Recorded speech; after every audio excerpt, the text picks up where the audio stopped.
What's going on, man? It's your big brother K-Rino. K-Rino. Well, I look like I'm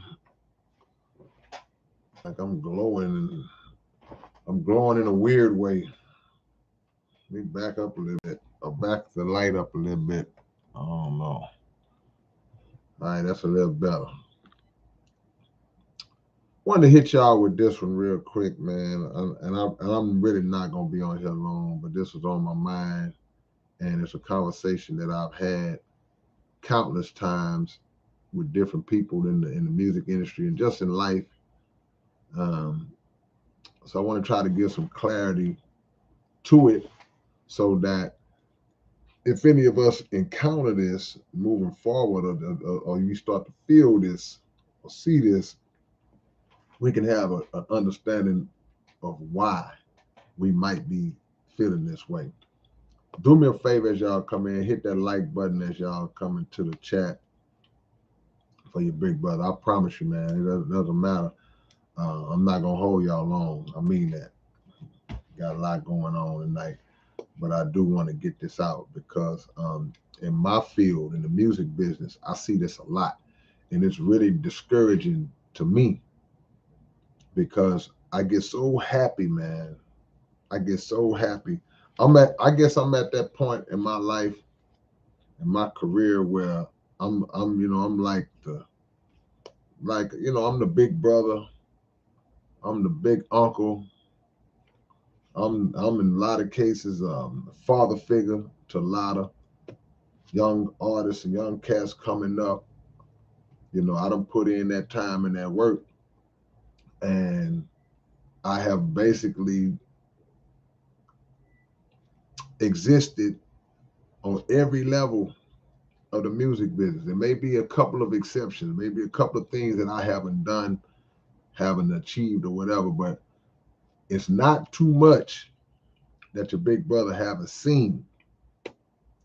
Not too much. If you could take a 100% of everything that you can encounter in this industry, out of 100%, I feel like I can safely say that I've experienced and encountered and seen about 90 of it. With that being said, as a big brother, as a big uncle, the big homie, whatever you want to category you want to put me in, I always get happy when I see artists coming up. And I don't get happy because you're just jumping in the game. I don't get happy because of that. I get happy because I see the enthusiasm in their face. Like when somebody is telling me, "Hey man, I'm working on my project, man. I got about 4 more songs to go, man. I'm trying to have it out by the summer, man. I got such on there. I got such." When they are describing what they doing, I'm sitting there like, okay, yeah. Because I can relate to the feeling of being excited about a project, about having something that you put your heart and your time into. So I'm happy just like you happy. Even if I don't know you, even if I run into you and if you catch me coming out the dollar store and we start talking, I'm always happy when I see your enthusiasm coming out. I'm happy because I've been there.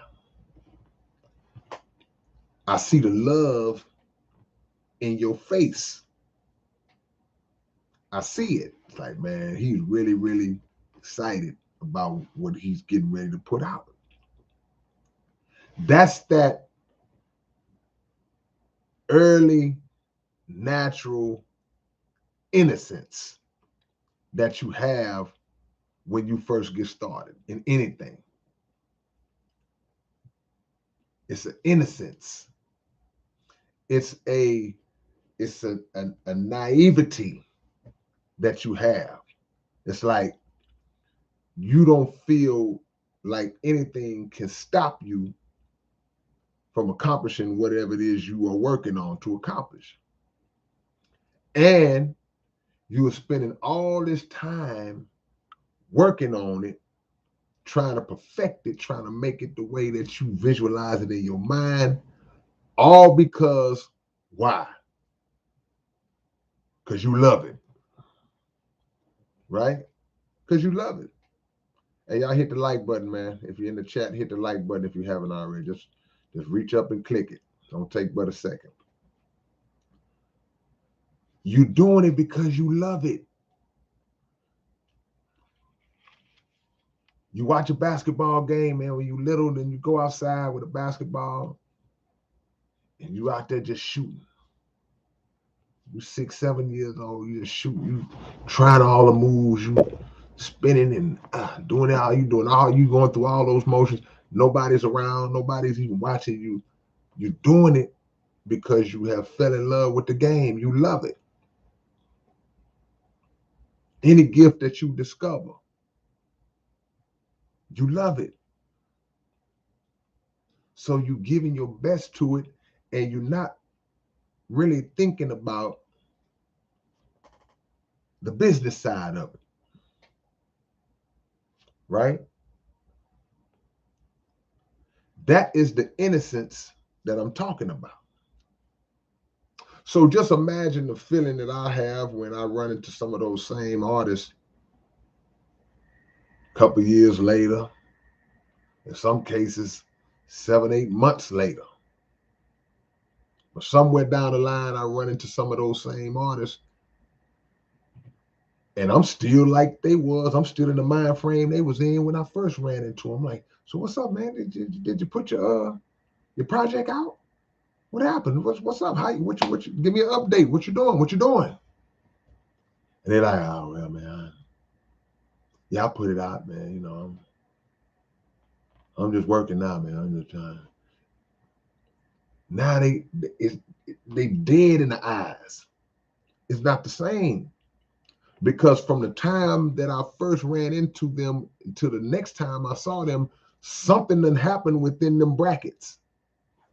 Something has happened that has affected them and has removed that innocence and that love and that excitement that they had when I first ran into them. What was that happened? What it was and what it is in a lot of cases is that they reached the point where they took the step from just doing it for the love, just doing it for the love. We just loving it. We loving it. Then they reached a point where they stepped up to having to deal with the business side of it. And once you encounter the business side of it, I'll see you, Jamarcus. I'm gonna hit you tomorrow for sure, guaranteed, brother. Once you encounter the business side of it, it's a whole different animal. A different type of cloud is now over your head. Because now you're dealing with an entity that has no love, not only for the art form, but definitely not for you as an individual. They don't have no love for you. Their love is for whatever revenue that you are able to generate for them. But that's at its highest level. Sometimes long before you get up to that point, you encounter scenarios that may not even be money related. It may be the workload.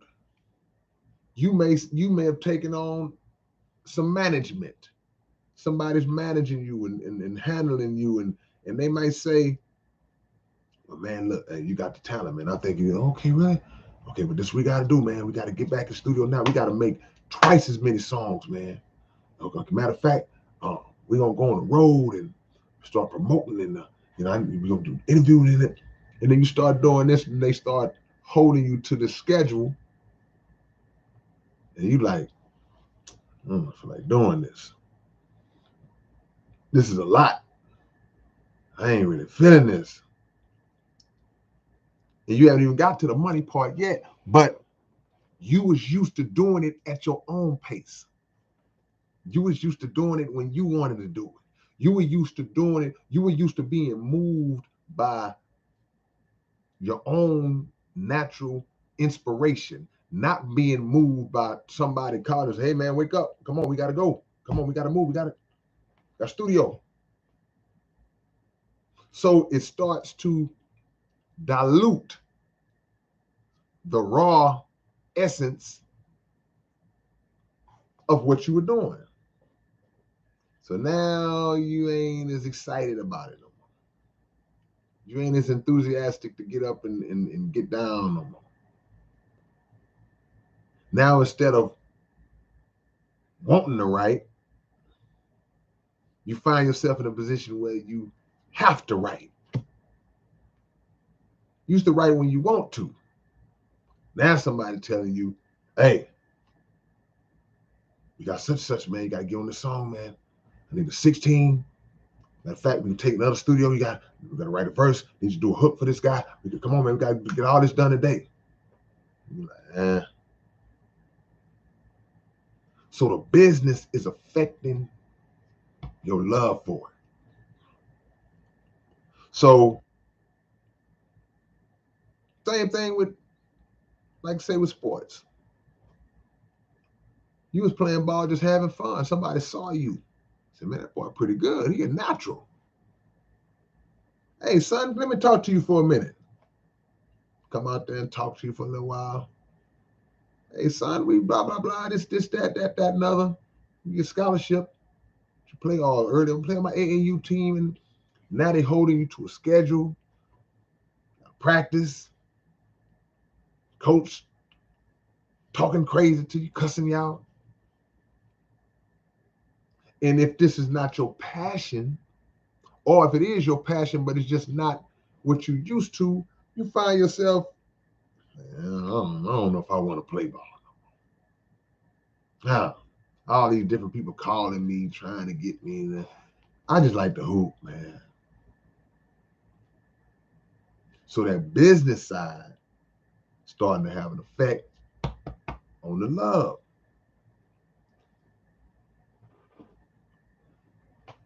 Take it another step further before I get into some solutions.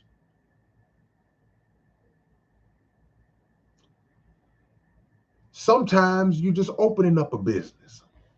You have a passion for something that you wanted to do. And I feel like I can really start this up and turn this into a lucrative business, or I can turn this into a business. I can turn this into a service for the people, for the community. It's like, man, I really want to do this. And you start doing it.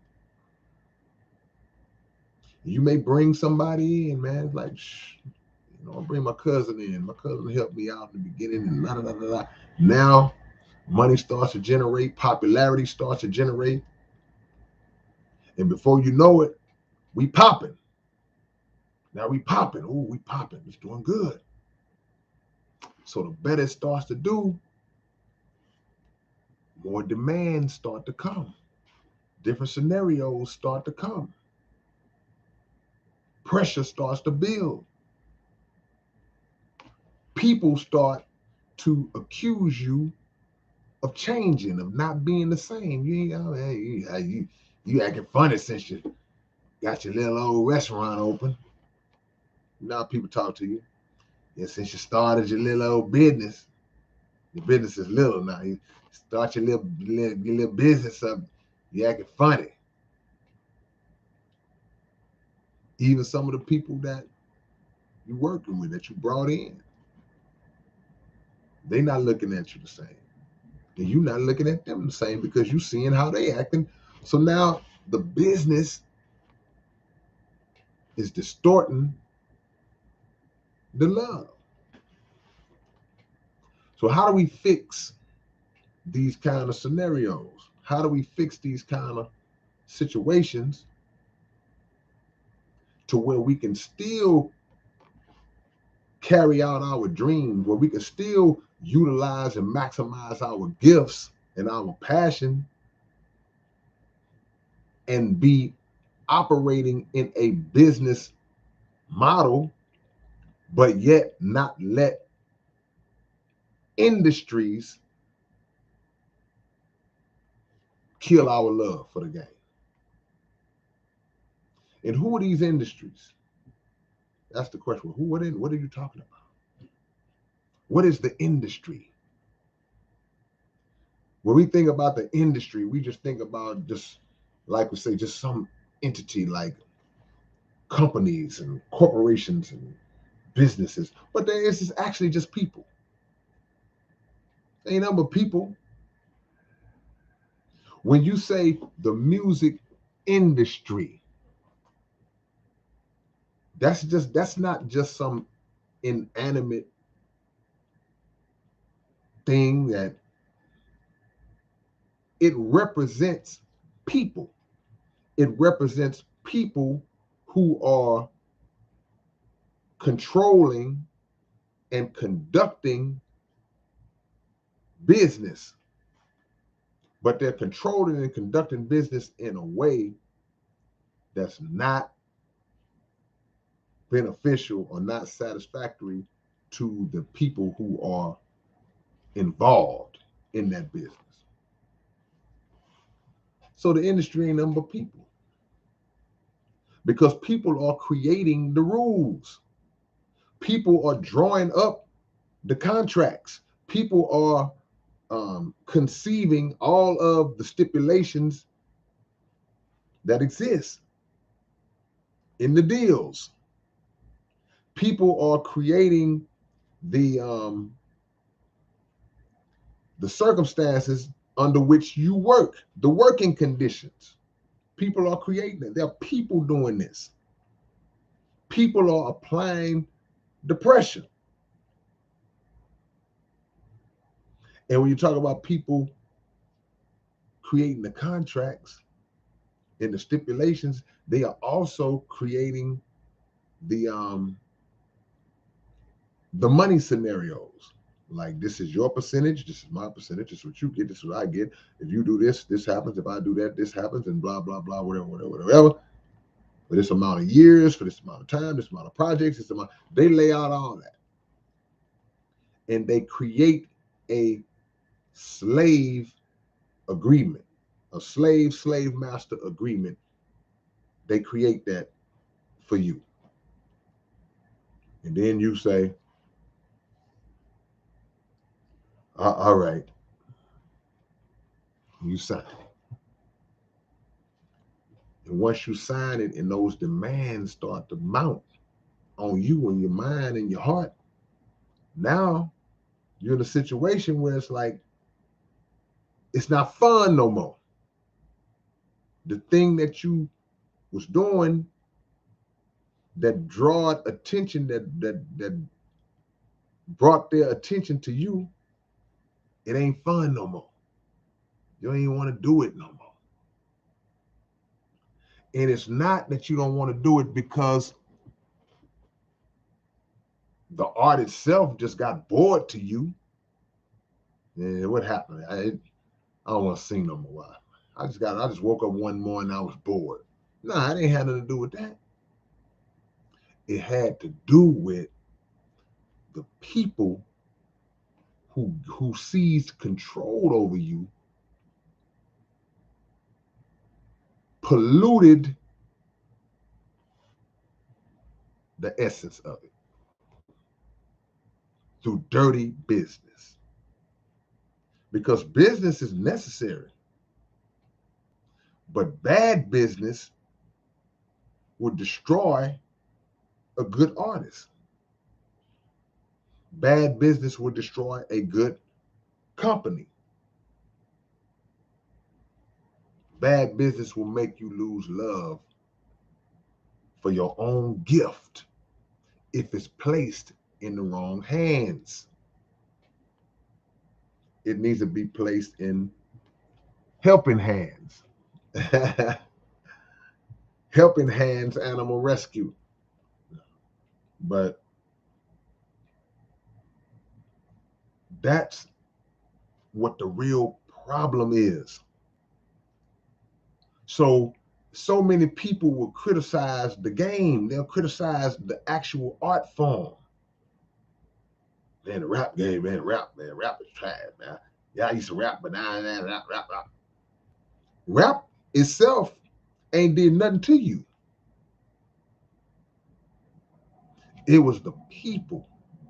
Because if anybody says that and you say, well, what happened? Then tell me your story. That story at some point is going to consist of something that in their mind, in their version of the story, somebody did. Well, yeah, man, I was doing my thing, man, and had a few songs. We was making a little noise, man, and all of a sudden, man, I met this guy, man. He said he was going to manage me. He said he used to sing back up with the Whispers back in the days. He knew some people. Then you start telling them about how that person messed you over and how that person did this and how they did that. And it killed your love for the game. Separate the art from the business. That is the solution. And how do you separate that? You separate it by understanding you separate it by always remembering why you got in it in the first place.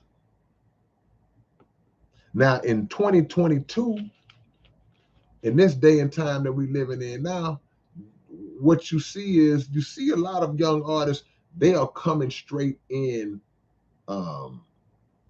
with the mindset of, I'm jumping into the music industry, ready to roll, ready to be up there and make money. They kind of come in now, a lot of them, with that preset thought. Back in the days, it wasn't really like that. Back in the days, it was more so, hey man, I just like to rap. I started rapping because I heard some rap records, and I just was doing. I wasn't even thinking like that. I started singing because I can sing. I like to sing. My family sing. We sung in the church, and I was playing ball. I was whatever you was doing. See, the true understanding of whether or not you have love for it, for what you're doing, as opposed to just saying, I'm in it from a business point of view. The difference is the person who will say, man, if there was no such thing as being able to do this for a living and make money off of it, I'd still be doing it. That's when you know you love it. I'd still be rapping even if there was no way to make money off rap, right? I'd still be hooping. If a guy come to me tomorrow and said, hey man, you're not really good enough to make the NBA, you just, you're all right, but I'ma still play because I got love for it. That's how you know. But if they say that, then you go, oh well, I better find me something else to do. Then you're looking at it from a business point of view. And if that's cool, if that's how you do it, but if you do have that love, don't let these industry folks destroy your love or make you misinterpret due to the way they act. And rap ain't nothing. No, the people, them folks ain't nothing. They poisoned the game. So you let them poison you because the way they treated you made you say, I hate the game now. I don't do that no more, man. It's too dirty. It's too dirty. Yeah, it is dirty, but you don't have to participate in that. They don't control your success. The only levels of success they control as it relates to you is what you give them of yourself. If you try to go through their channels, then they got to absolutely control you. But if you say, well, I'm just going to go through my own channels and do it my way, might be harder, might cost a little more, might be a little tougher, might get a little less exposure. You may not be on as big of a platform, may not have as big of a budget, but guess what you will have? You'll have freedom, you'll have peace of mind, and you will have control, creative control, and control over your own uh, work and movements. And you will have ownership. Those things represent happiness for me. I can't speak for you, but for me, those things represent happiness because what did I say? I said freedom, I said control, control over self and over the moves that you make, and creative control, which means the work that you put out. Nobody's telling you what you can and can't write, can and can't say, can and can't release.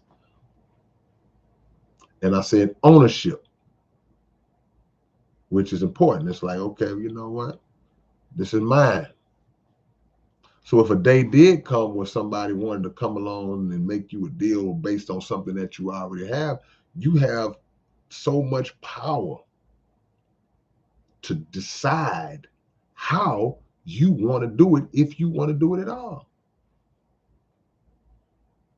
So I can look at a bigger artist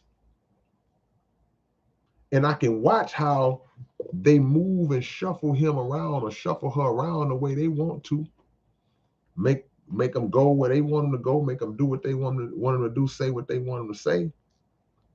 And no matter how much money they got, they don't have that peace of mind and that freedom. Or they don't even have the I guess I'll use freedom again to say what they want to say in a critical moment. If something pops off and they're like, man, look, that struck me. I want to speak on that. I want to speak on racial injustice. I want to speak on police brutality. I want to speak on government corruption. I want to speak on all these things, man. I want to say this stuff in my music. Then you make these songs and then you turn them in to your label. It's like being in school and you turn in your homework assignment. And the teacher looks over it like, that's right, that's wrong, that's wrong, that's wrong. They checking your paper. That's what the labels do. They check your paper. You turn it, you submit your album, and they listen to it and nope, take that off. Can't say that, can't say that, can't say that. And you like, well, man, I made that song from the heart. That's the one I really, really want. I was gonna do a video to that one. They're like, no, you ain't. Then you realize this is really you. $1 million slave. See? $1 million slave. But even if you are on a lower level, you are incurring all of the costs, all of the risks, taking all of the chances, but you're doing it for you. That's a high level of power that comes with that. Trust me. It's a good feeling to just look and say, can't nobody tell me what to do. Nobody tells me how to create my music and run my art. Nobody controls that.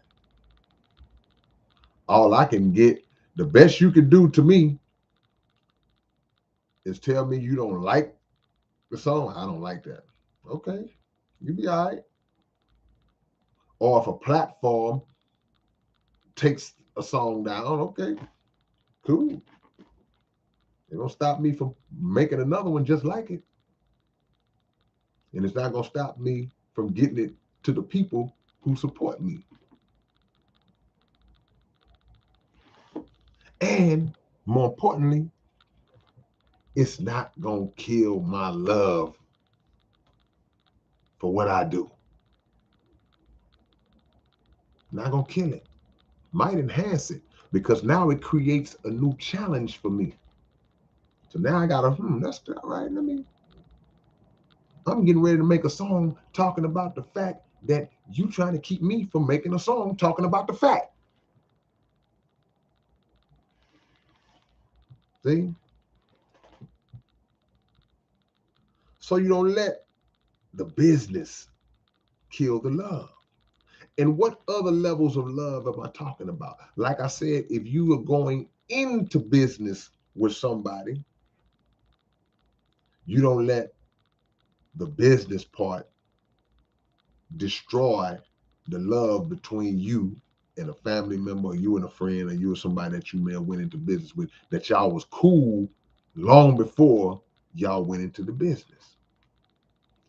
That's a little tricky because you got to figure out before you even start. See, business partnerships are in some ways similar to like male-female relationships. If you choose the wrong person to enter into that kind of partnership with, it's not gonna work.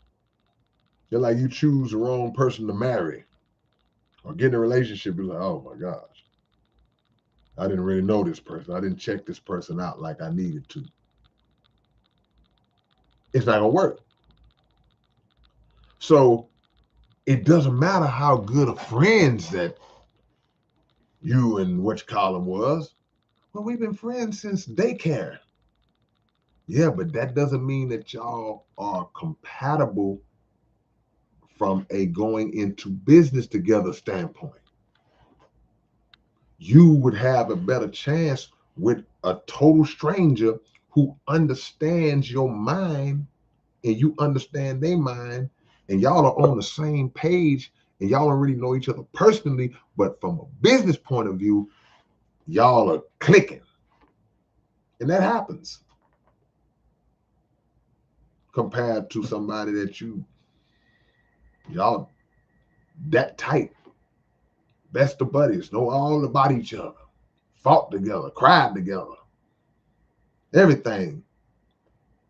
But you can't go into business with them.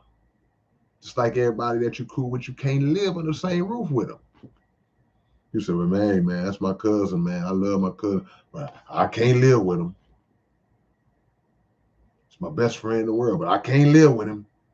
No, his ways are different from my ways. I don't smoke and drink. When I came home to the apartment, he was smoking with him and 3 or 4 of his partners. They got the whole house smoked out, and they drinking and playing loud music. I can't sleep. I go to sleep at 10 p.m. and I can't sleep. See, and you never lived with that person. You never had to deal with that aspect of them. So don't let business kill the love for each other. It ain't just about the love for what you do. It's about the love that y'all have for each other. Can't let business kill that. So I got to do some investigating. Like, can we really do this? And you lay all the boxes out, and if they don't know, and if don't enough of them check, you're like, nah, I don't think that's a good idea to go into business with little JoJo. That's not gonna work. It will kill the love y'all got between each other, to ruin a friendship, ruin a relationship. Everybody's not met. Another aspect we got to always look at too is that when a person, speaking about you, when you have a vision, a lot of times, man, we get caught up in situations where we so focused on what we're trying to get accomplished that the people in our life, they will accuse you of alienating them. They would feel like, oh man, you'll never have time for me no more. No, it's not that. I mean, it is that, but it's not personal. It's just that I got stuff to do. I'm trying to grab something. It's something that I'm going after, something I'm trying to accomplish. And I don't have the time to play around like I used to, right? So I have to be 25/8 on this mission that I'm on. And the time I spent with you, it suffers now because of that. But if I get emotional and neglect my mission, my big picture, because I'm trying to appease this situation over here, in 5, 6, 7 years from now, I'm gonna be in the same boat. I'm not gonna have nothing. I gotta push. So that strains relationships too. So if you don't have people around you who understand and say, "Well, nah, man, I get it. You on your grind. Hey, I get it." Then it can kill the love. The business can kill the love. That's a different way of looking at it. But either way, you have to know again why you started. If you never lose sight of why you started, then all those other things, they'll fall by the wayside. They'll fall by the wayside. And you have to sacrifice some things. They say, grind now, shine later. And a lot of times we make the mistake of wanting to have all the fun now instead of saying, man, I'm gonna take these little 2, 3, 5 years to just lay it all on the line. And if I lay it on the line for these 2, 3, 5 years, if I do it right, I'll be able to call my own shots for the rest of my life. I'll be able to move at my own pace and my own speed on my own schedule. I'll be able to live a life where I don't have other people dictating to me when to get up, when I have to come, when I can go.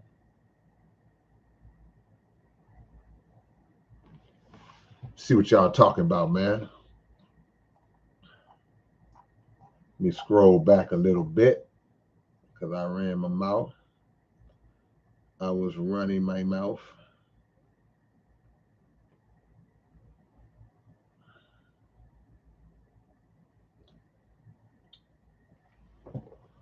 I recently stopped buying from a local donut shop, says Dr. Filth.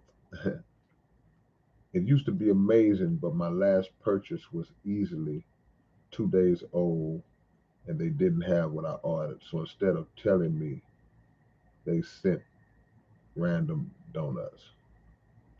But did you address it with them? Because one thing about it, man, when you find a place that you really like, talking like a restaurant or just any kind of place of business, and man, I really like this place, man.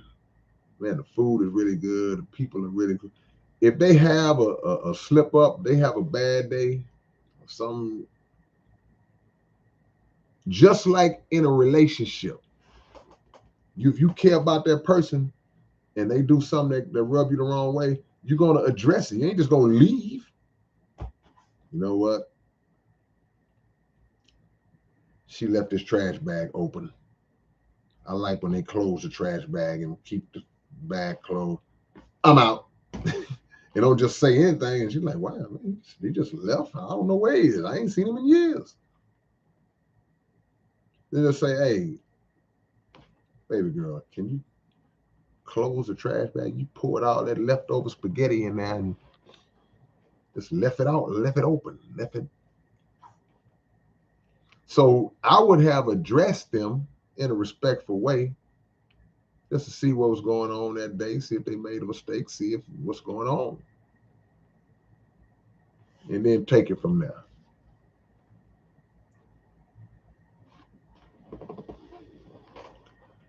Michael DeRusso, why are female rappers degraded today? Well, it goes back to that industry that I was talking about earlier, and I spoke about that last night too. The industry, man, it's like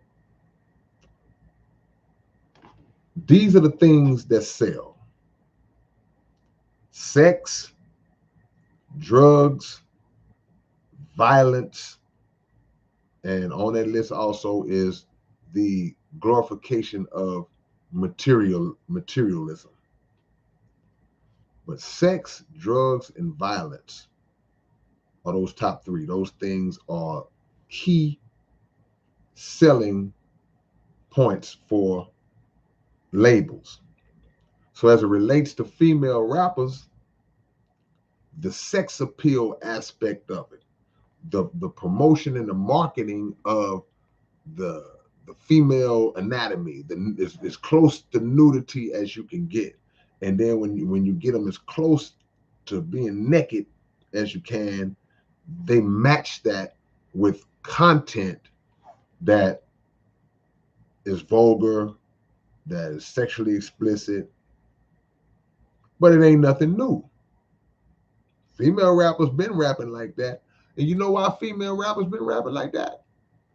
Because male rappers been rapping like that. So the industry has exploited the male artists, but they've exploited the female artists as well. And it's more damaging when they do it to the female artists because, as we understand and know, our females are the backbone or the root of civilization for us. The black woman is so valuable. None of us are here. The same rappers, the same of us who like to call women B's and H's and dirty this and slut that and this and that. And we rap about how women ain't nothing and degrading and that's what we rap about. All of us came from a woman. See? So it's disrespectful and it's hypocritical. But again, the labels, that's the material that they want because it degenerates us as a people, as a culture. And it keeps us dumb. It keeps us ignorant. But it keeps them selling records and making money.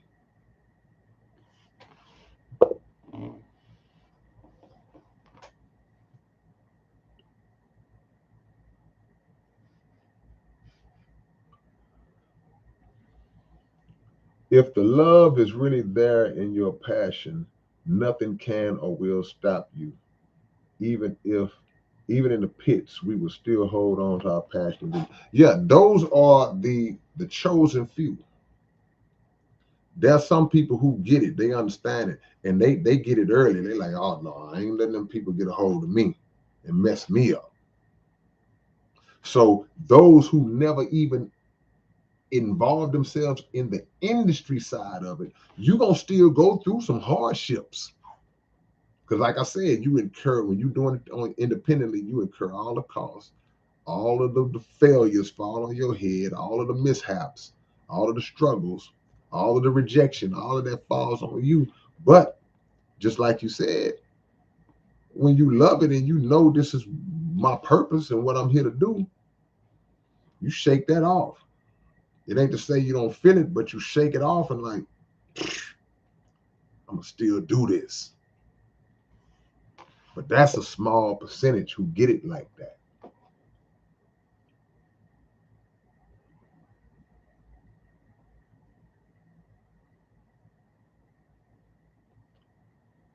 Let me see. K.F. Brown. Who is K.F. Brown, Lindsay? See, we can have passion, but we can lose passion.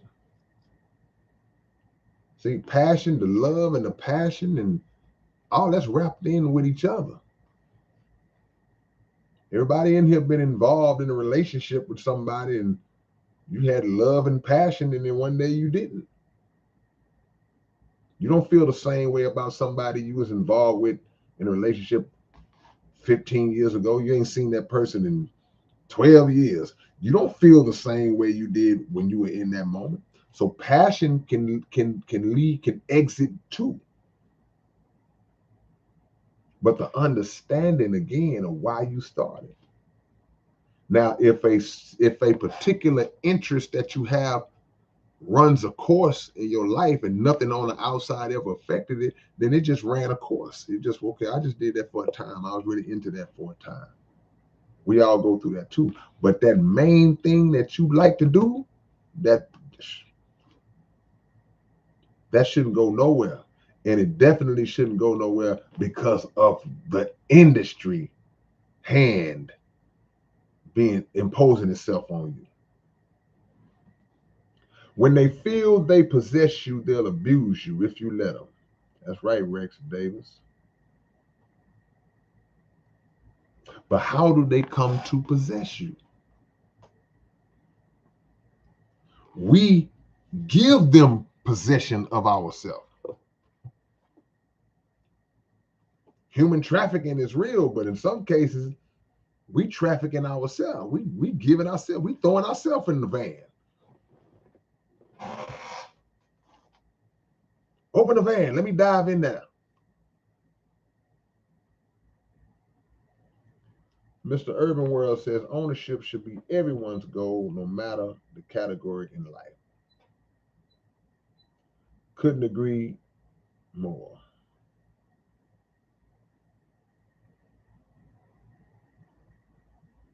But some people don't mind the fame and the fans.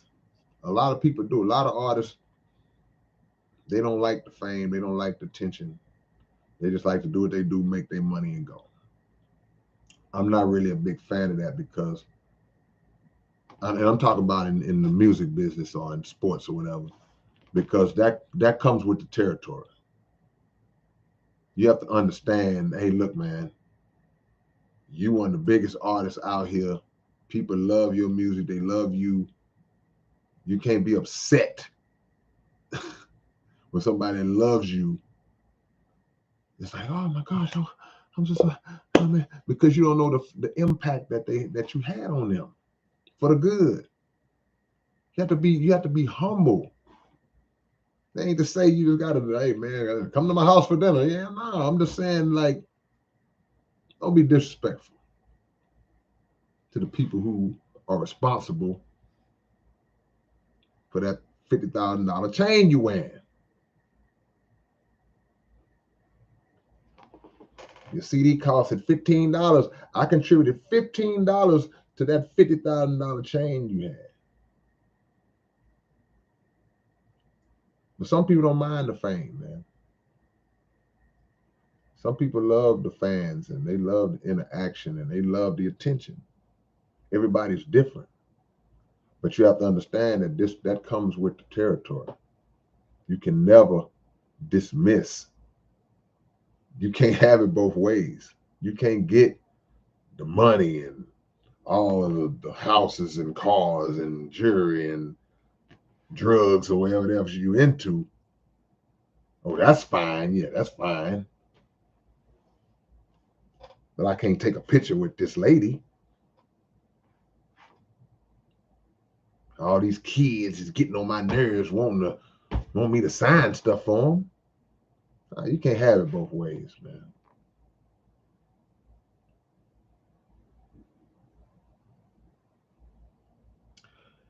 Joseph says, that's right.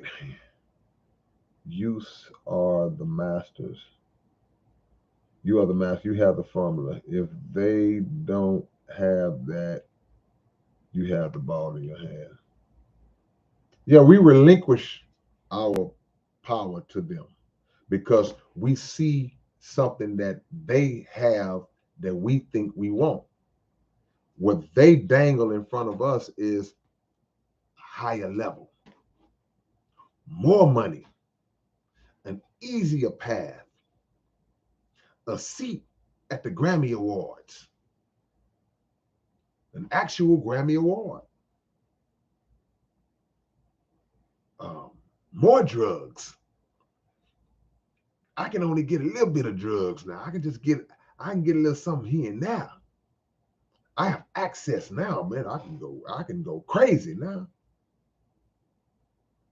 Fame, money, videos, all over the world, exposure. They dangle that in front of you. But see, they're dangling what you believe to be the prize with this hand, but behind their back is the real. Gotcha.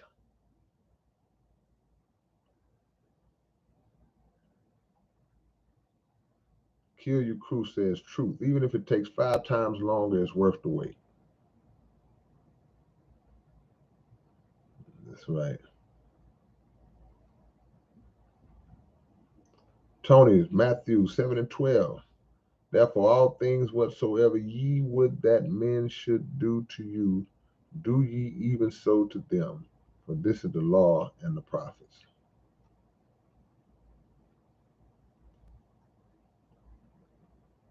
The only way they take control and take your power is if you hand it to them. That's right.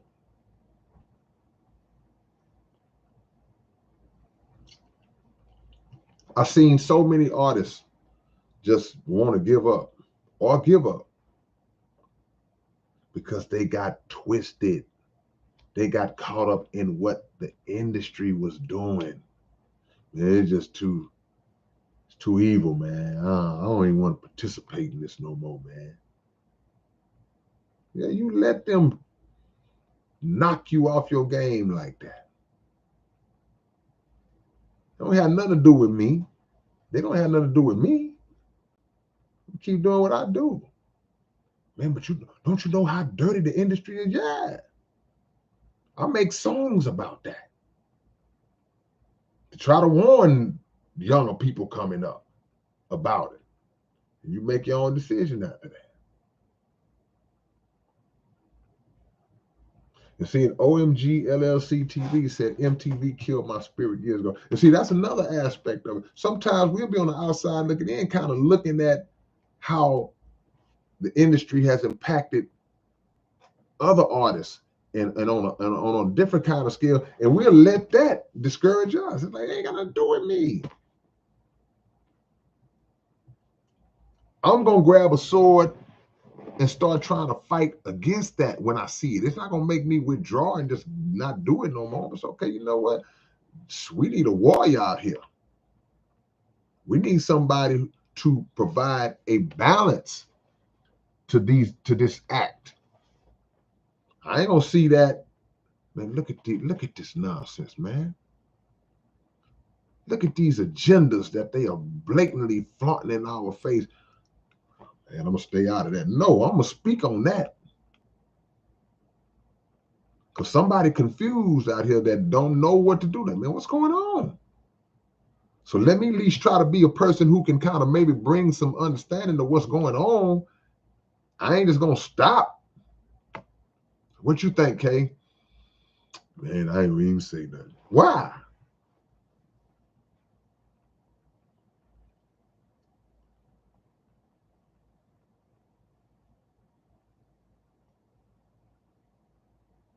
Scumbag. What's up, homie? Try to catch up.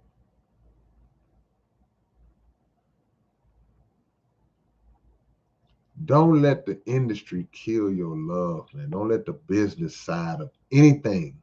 This ain't just about music. Don't let it kill your love. Y'all hit that like button if you haven't already, man. I told y'all ain't gonna hold y'all long. We just got a few more minutes. But if you haven't hit the like button, click it right now.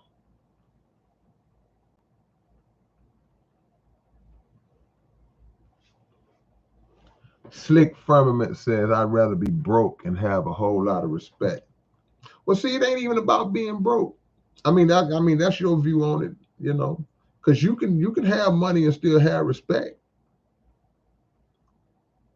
But I understand where you're coming from. You saying that you wouldn't sell your soul out just for them to elevate you and money and status and all that.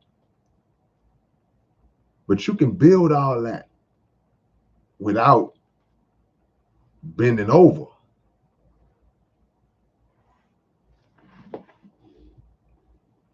The soul merchants, that's right. They only give you the bare minimum, that's right. Tony says their main and only power is of suggestion.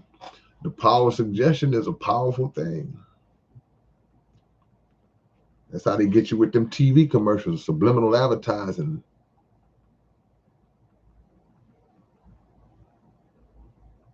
Come on now.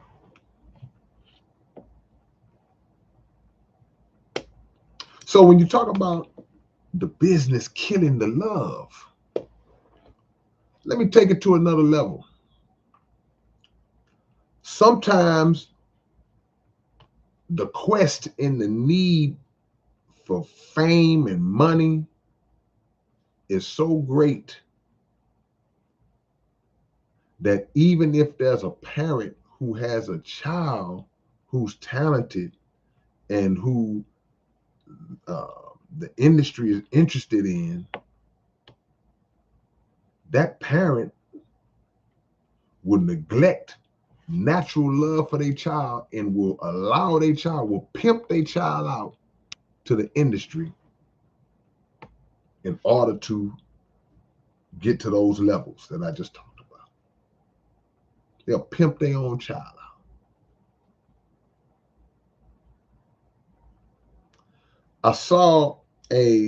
I was reading about Shirley Temple.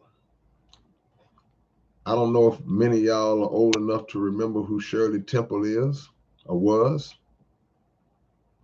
but Shirley Temple was a child star from back in like the 1930s and 40s.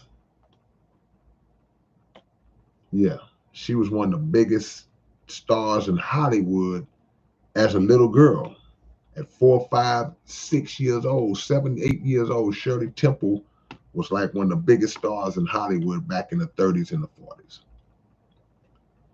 And of course, when you have a child star, usually the parents are the ones who are the managers or acting managers, are the ones who are bringing the child in and grooming them and prepping them and doing all that.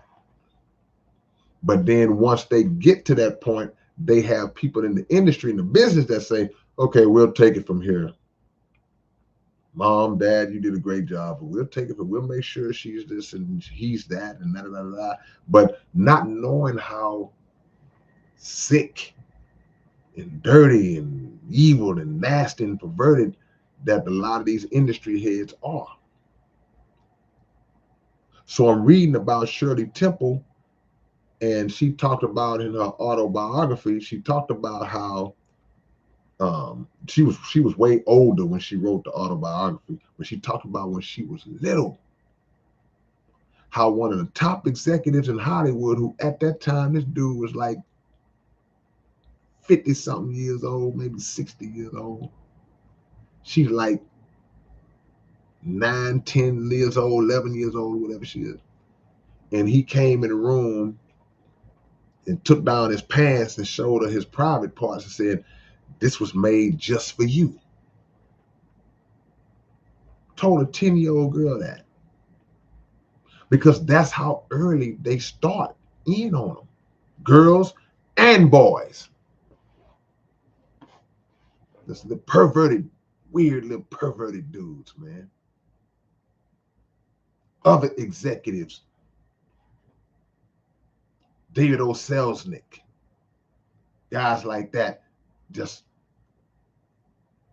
anybody that comes through those gates, anybody that comes through those channels through Hollywood, don't matter if you a little girl or a grown woman, they get to have their way with you. Now, in some cases, the parents are unaware, they don't really know what's going on. But in a lot of cases, the parents be knowing. And they be willing to sacrifice their child for this fame and this money and this opportunity. So in that particular case, business overpowered the love for your own child. Ooh, my daughter got a chance. My daughter has an opportunity to work with the biggest producer in the industry. Wow, this is big. Then he get in there and you see him looking at your daughter a certain way, like, ooh, she's nice. Checking your daughter out, saying little stuff. And you see it, you hear it. But because you want that opportunity, instead of saying, hold on, hey, wait a minute, hold on. Hey man, what's the deal? Hey man, I brought my daughter here to do music, man. If you got any other thoughts about any other stuff that you're trying to do, we leaving right now. See? It's some people that'll get down like that and say that. Well, you'll never work in this town again. But I just won't ever work. We just won't ever work no more. We'll figure out another way. But it's some parents that will pimp their children out. Look, baby, just go along with it. Don't you want to get out? Don't you want to get out? Don't you want mama to not have to get up and work so hard? Yeah. But just play along. See? People do that to their children, man. Pimp them out for their money.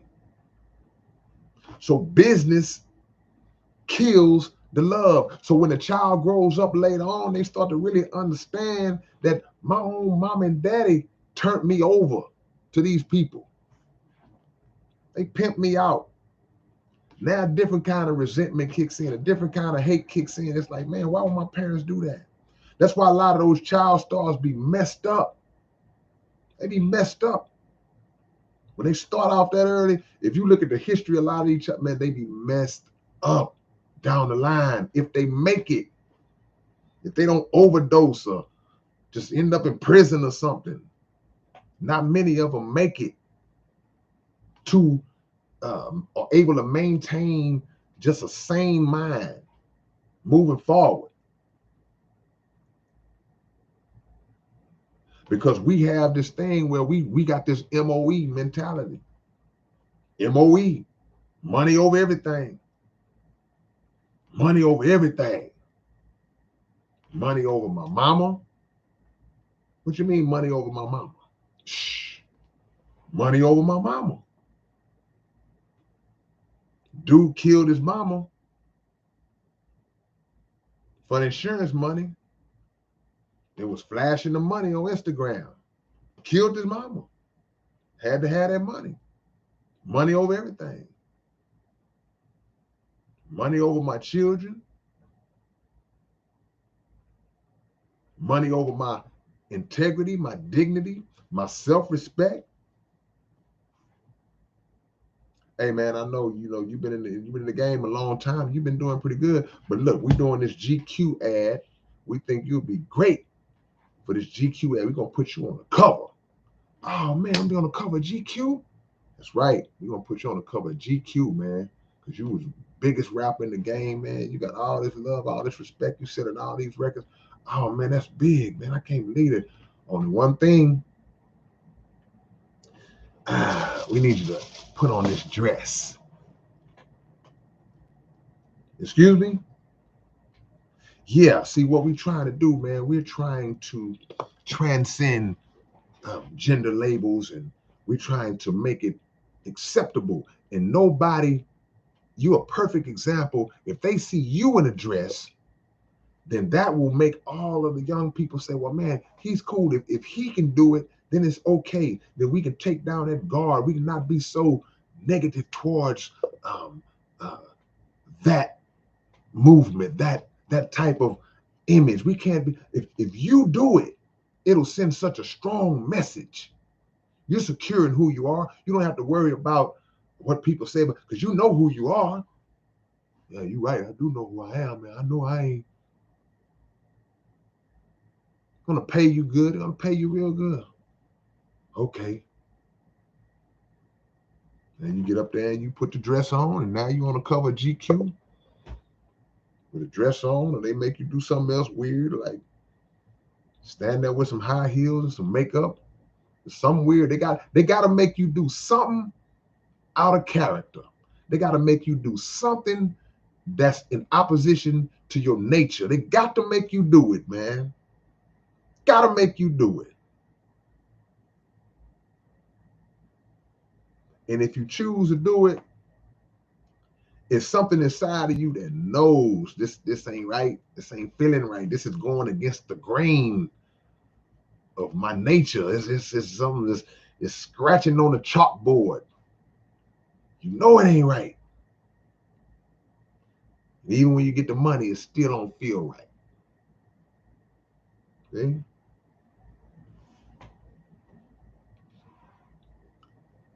Scumbag says, no amount of money is worth your dignity and pride.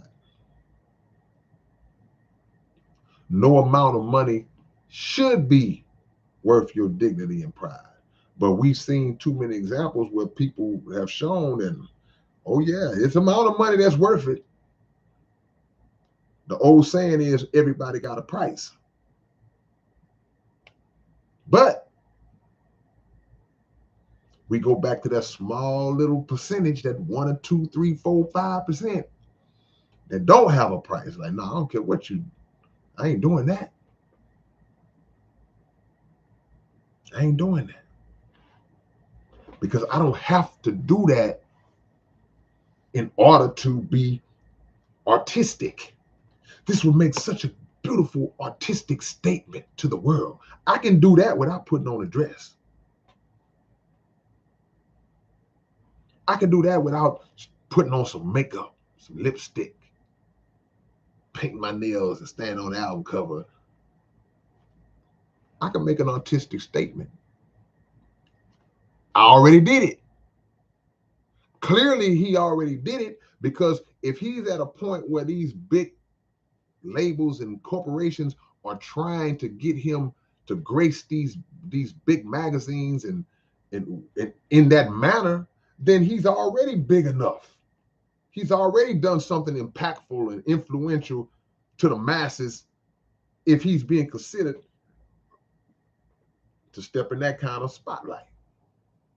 So I don't need it. I'm good. Well, man, look what everything we've done for you, man. We signed you, and we gave you that. Yeah, y'all did all that.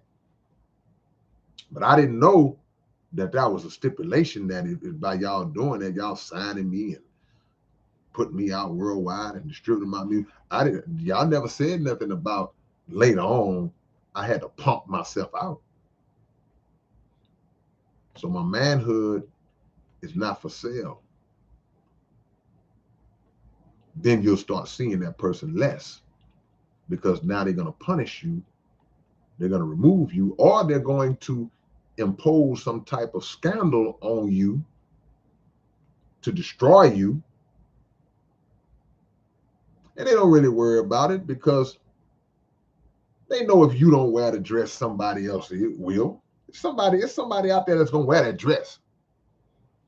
No, don't throw the dress away. Keep it, just leave it in the closet. Don't worry about it. Somebody else going to wear that. Somebody going to put it on. Don't worry about it. We got one. Go through your contacts. We got all of the rappers that's coming up and popping. Let's go down the list. Somebody going to say, yo. Then you got regular Negroes that's in the hood. Oh, boy, I'll put that dress on. Boy, I'll wear that dress 10 days in a row. They give me $5 million. I'll wear that dress to my wedding. And I'll wear the dress, and my wife could wear the tuxedo.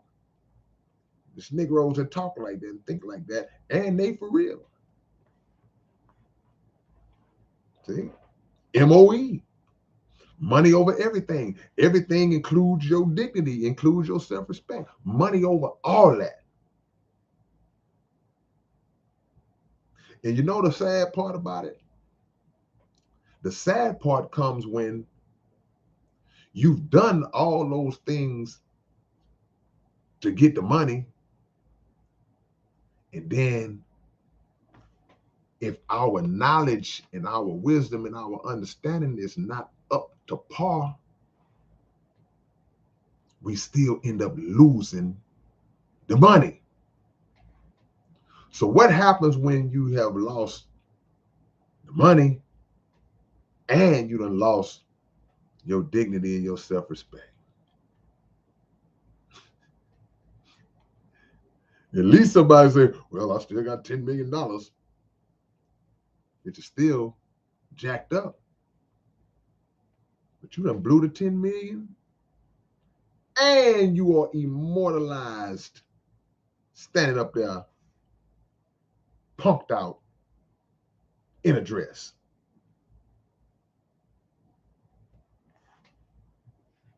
Gotta stand for something, man.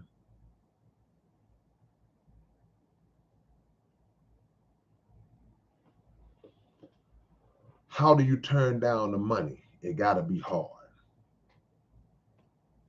What's harder, turning down the money or having to live with yourself every day knowing that you went against the grain and punked yourself out? That's harder to me. It's harder to wake up in that vein every day. And man, I went out. You ever heard the saying, they say a coward dies 1,000 deaths, but a hero dies just one? See, that means that every time you let somebody punk you, that's a death. Then the next day, somebody punks you again. Somebody slap you upside the head and you don't fight back. That's a death. Somebody was sitting on your car when you walked outside and you say, hey, can you not sit on my car? Shut the hell up and get back in the house. And you run back in the house. That's a death. So, in my opinion, it would be harder to live with yourself after selling out than it would be to stand up and miss out on a big payday and walk away with your manhood or your womanhood. Because the women ain't got it. The women have it worse. Because they gonna look a woman up and down and say, wow, she got a nice body. But you come into the office as a rapper or a singer who's like, well, no, I kind of want my talent to be my standout feature. I don't really want to be one of those females that's in two-piece bikinis on the album cover. I'm not gonna be in my videos twerking and half naked. I don't want to do that. But you have such a nice body. I mean, it would really boost your record. I said, yeah, I understand that, but that's just not me. I wasn't raised like that. I don't believe I have to do that in order to succeed. I think my talent with it. The women go through that worse. The women deal with that all the time. So the question that Michael asked earlier, say, why do the women get degraded? Because that's the society that we live in. We live in a society that thrives off of the degradation of women. Plain and simple. They thrive off of that. Make money off of that. And they use you up. So a lot of our women, they go through these industry channels, man, and it messes with them. Because it's always a constant fight to try to maintain a physical image, a beauty image that's been imposed upon them. Hey, you gotta keep your weight down. You gotta keep your look, hey, blah, blah, blah, blah, blah. Look, you're getting a little older now. Look, we got this new younger coming up. So our sisters start to compete. And if they don't have the love for themselves that's necessary, they'll lose sight. And now, oh, I gotta get my nose done. Well, gotta get my boobs done. Oh, gotta get a booty implant. And they disfigure themselves trying to keep up. But they don't even need to keep up. You already up. Ain't nothing more beautiful than seeing a black woman who ages gracefully and she don't do all that extra stuff. And I ain't condemning none of our sisters who done that, because I understand a lot of the back stuff that comes with it.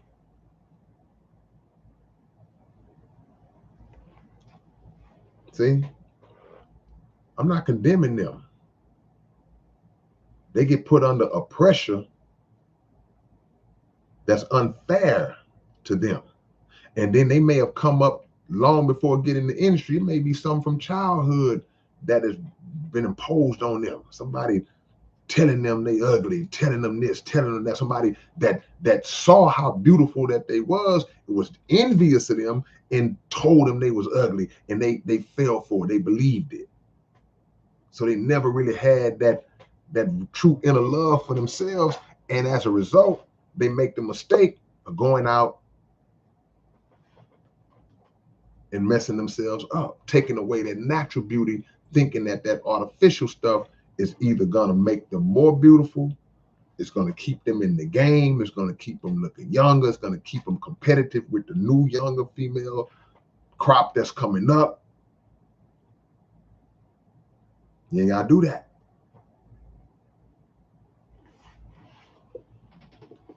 See? So the love got to come before everything. And the love got to maintain, it has to sustain through everything. See, the love is the first thing you're going to encounter when you get involved in something. Man, I love this. I love shooting pool.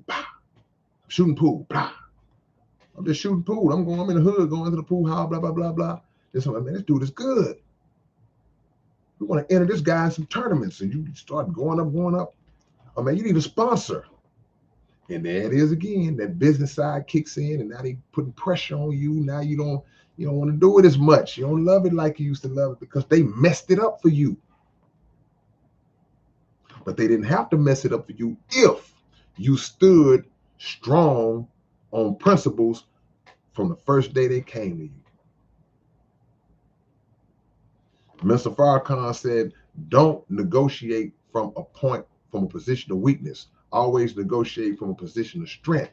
Meaning that even if I ain't got no money, even if I'm coming to you to negotiate to try to get some of your money, I still got to come the way I want to come. I'm going to still tell you what it is that I want, and I ain't got a dime. And I'm not going to have no fear, no pressure of losing something that I ain't got. I mean, you're going to talk yourself out the deal. What deal? I don't have a deal. I'm trying to get the deal, but I got to get the deal under my terms. And any compromises that are made as I'm trying to get the deal, they will be compromises that don't fully compromise me. Because in any negotiation, there might be something you got to give up. Okay, well, let's use percentages as an example. You say, well, man, you know what? I'm coming in, man. I want to do 90-10.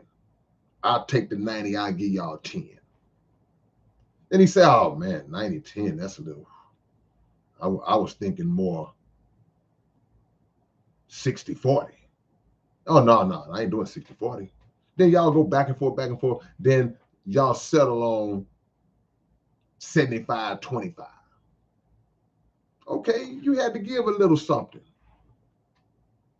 But when it comes to other situations, you got something written in your contract where you got you an actor, and okay, we just signed you. We got a 5-movie deal with you, man. Everything is good. But look, as you see in this contract, on your 3rd movie, bruh, on your 3rd movie, sir,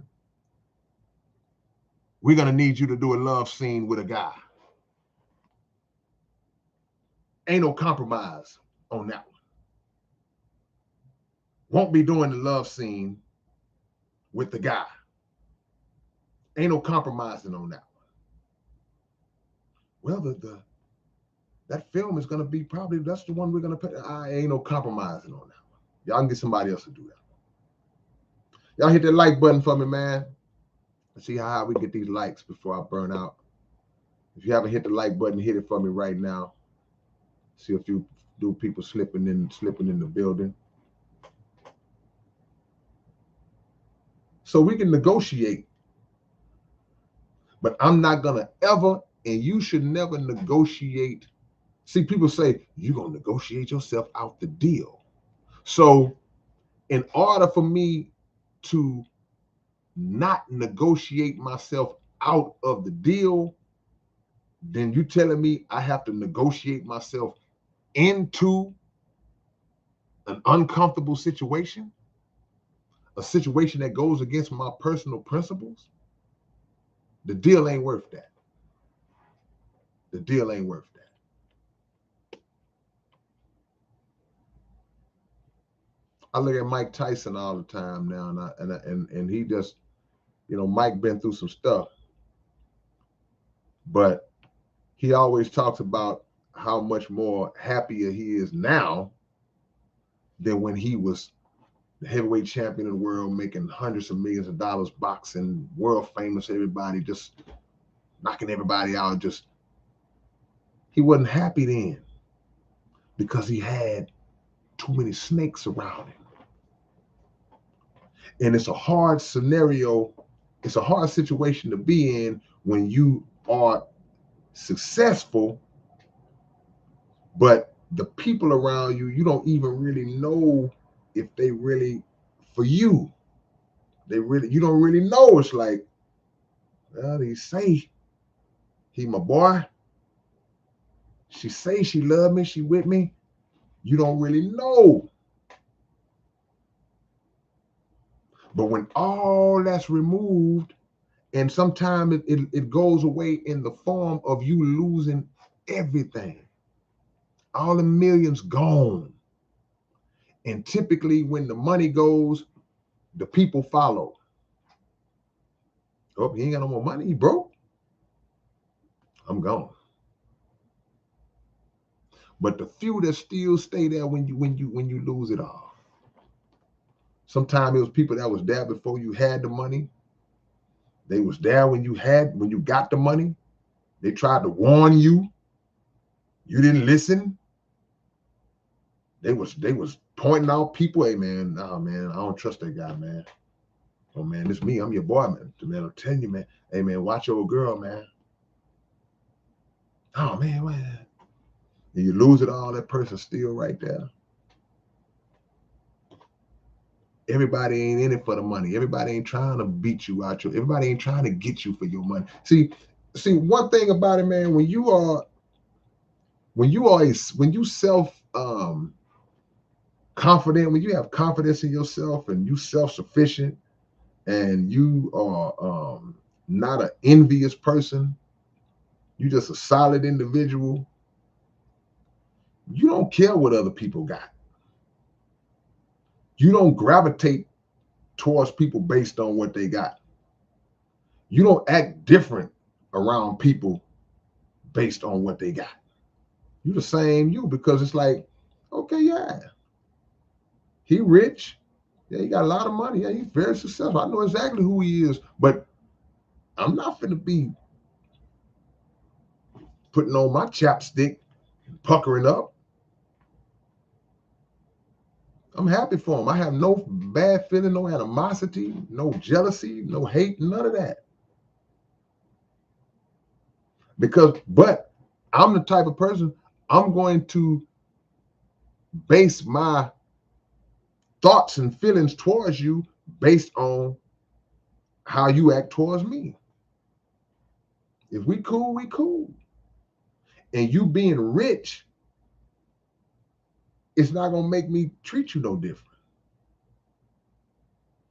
I'm gonna rank on you and roast you the same way I roast my broke partners. We gonna hang out and have fun. We go out to eat. They bring the bill. I'm not gonna look at you like, you got me, you got me. I'm gonna pay for my own food. I might pay for yours. See, that's the difference. See, friendship don't have nothing to do with money. You could be a friend of mine and you could be a millionaire. But on that particular day, I'm not making, I got it. Give me the check. I got it today, man. I'll pay for it. I mean, you sure? Yeah, I got it. Because number one, we friends. You might get it next time, but I'll get it this time. Number two, I'm gonna recognize, you know what, man? I'm pretty sure that the last 9 billion times that this guy that went out to eat with people, he picked up the tab and they expected him to do it. I'm gonna pick it up. And it ain't no ulterior motives behind it. See? That's what being solid is. I can stand on my own.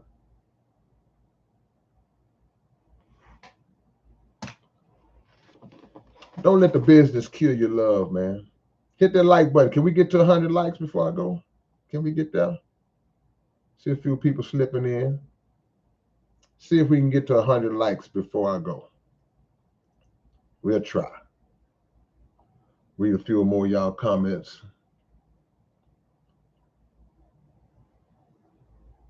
Foundation must be maintained.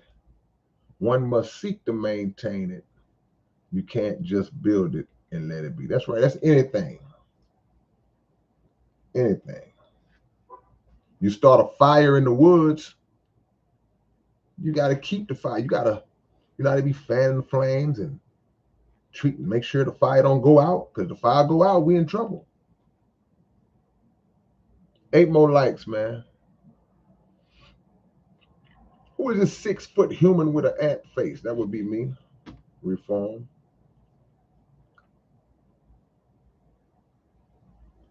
On that, Miley Cyrus is someone very self-aware. Despite what she went through, she gets to be true. Quality interview with Joe Rogan. Hey, man, we choose whether or not we let ourselves get swept up in this madness.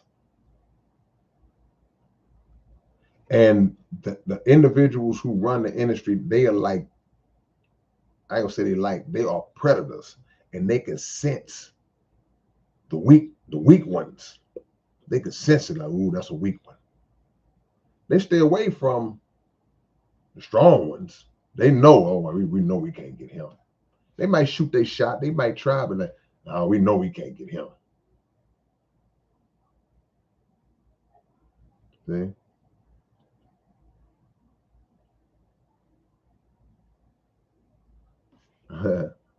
Omni Light Studios, salute. 4 more likes, man. We got 4 more likes in y'all. Somebody who haven't hit that like button, man.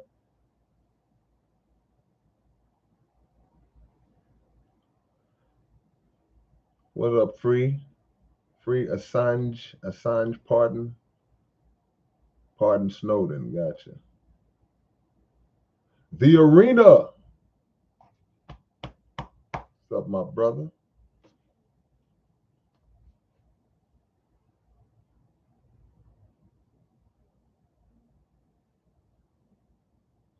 You start whatever you're doing, you start doing it for the love first, man. You did it because you loved it. Always keep that.